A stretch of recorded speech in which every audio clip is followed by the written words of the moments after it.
Hi, my name is Sean Olson.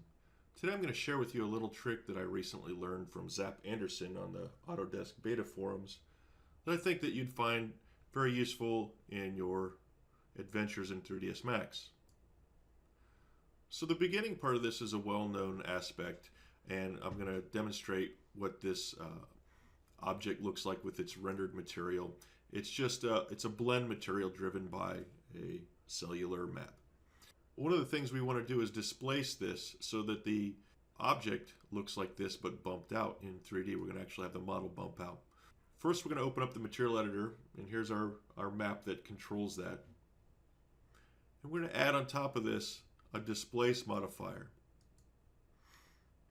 And I'm going to take this same texture and put it into the map slot.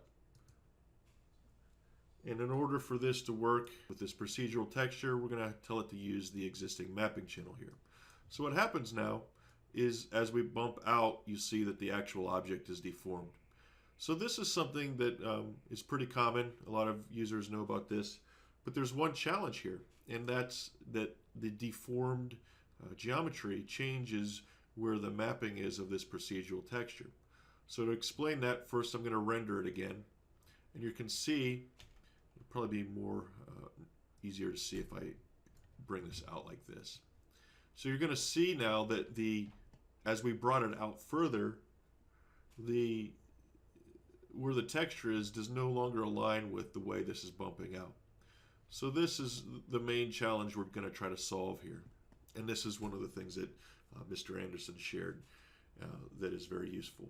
So to understand how to control this, one of the things you should learn about in 3ds Max and most of the texture maps is they have this coordinates rollout, and many procedural ones are using object XYZ. And this is the root cause of our issue right here, is because that texture was projected on the object in XYZ, and when it's at the displace point in the modifier, the vertices are at one point, but after it's displaced and then it's rendered, those vertices are at another. So what we can do here is go add a UVW map modifier, and we need to drag this down to below our displace modifier. We need to change the mapping mode to XYZ to UVW. So this is going to take the position of all the vertices in this object at this point before it's displaced, and it's going to turn those into UV coordinates. And we need to go down here and change this to map channel 2, especially if we're going to use other textures that are using UV map channel 1. So I'm going to automatically move this to 2. Now because I moved this to map channel 2, and we're using this in map channel 2, we're going to have to go up here to our displace modifier and change it to also use map channel 2. The next thing we need to do is go over here to our cellular mask, our procedural texture, and change it from object XYZ source to explicit map channel.